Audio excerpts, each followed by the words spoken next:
Once I went to the U.S. in Washington, D.C. I took the airport in Virginia. My brother and cousin who met me said, wala kaming oras magluto ng lunch, so let us just eat in a nearby Vietnamese restaurant. Ko, sige, basta I want to eat and then sleep. So kain kami. Yung Vietnamese soup, how do you call it? Pho. Pho. Any Vietnamese here? Is it pho or pho?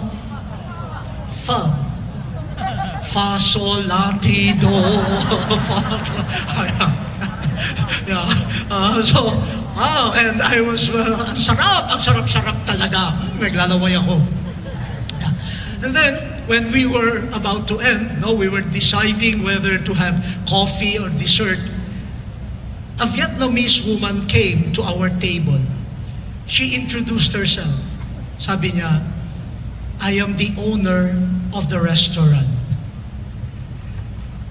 The waiters told me that there is a group of Filipinos here.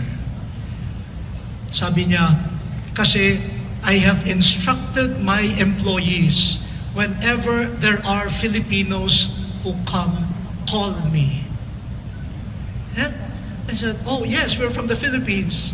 Then she said, I was one of the boat people. I was one of the refugees that escaped from Vietnam. And I landed in the Philippines. I stayed in Palawan for many years. You welcomed us. You loved us. And in my little way, I want to thank the Filipino people. And she gave us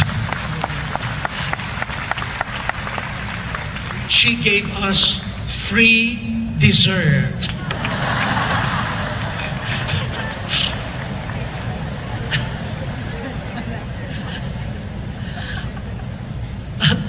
Wow.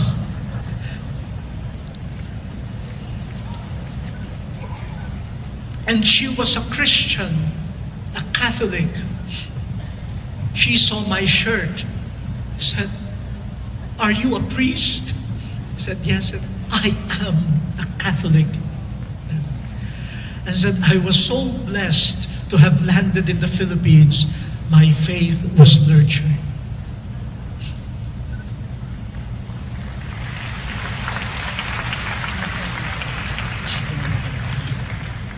Malapit na po ako matapos.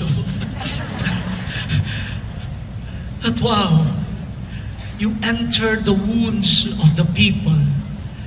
And in those wounds, memories of love, memories of compassion, memories of being recognized as a brother or sister will remain. And they journey to new life. I visited Lebanon, one of the refugee camps. Refugees from Syria, Iraq, Afghanistan.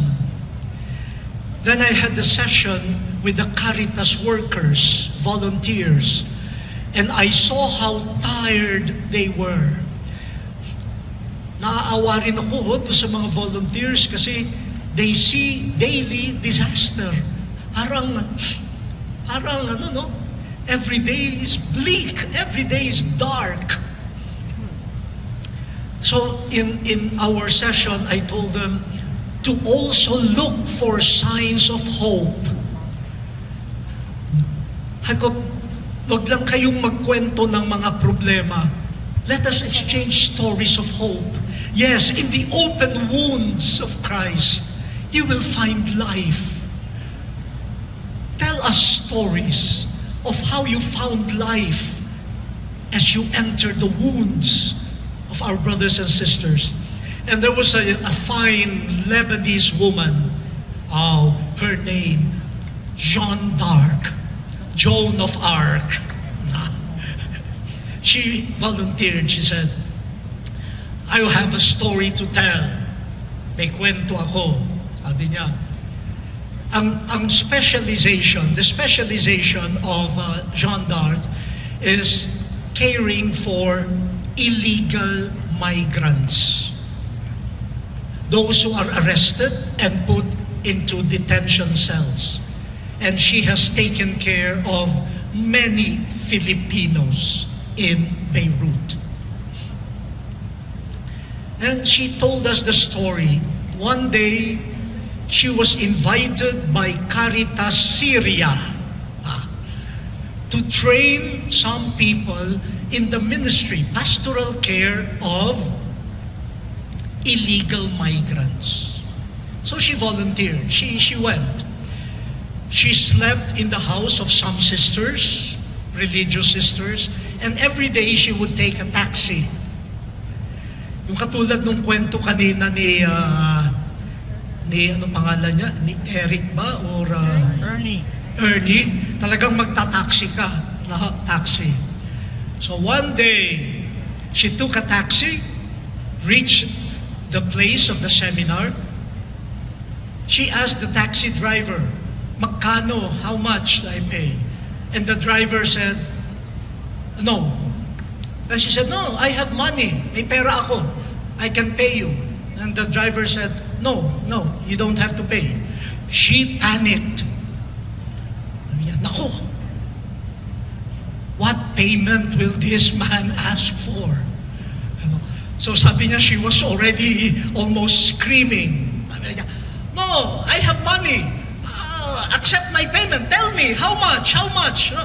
And the driver said, "But how could I accept money from Caritas? How did you know that I work for Caritas?" And the man said, 3 years ago, I was in prison in Beirut.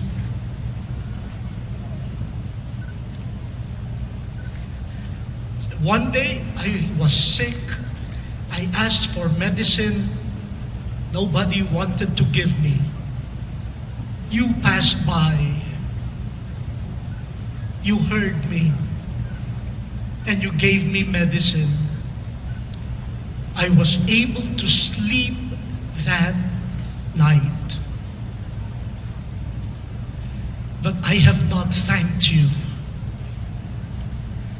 So please, let me thank you now. 3 years in this wounded heart remained the love of Jeanne d'Arc.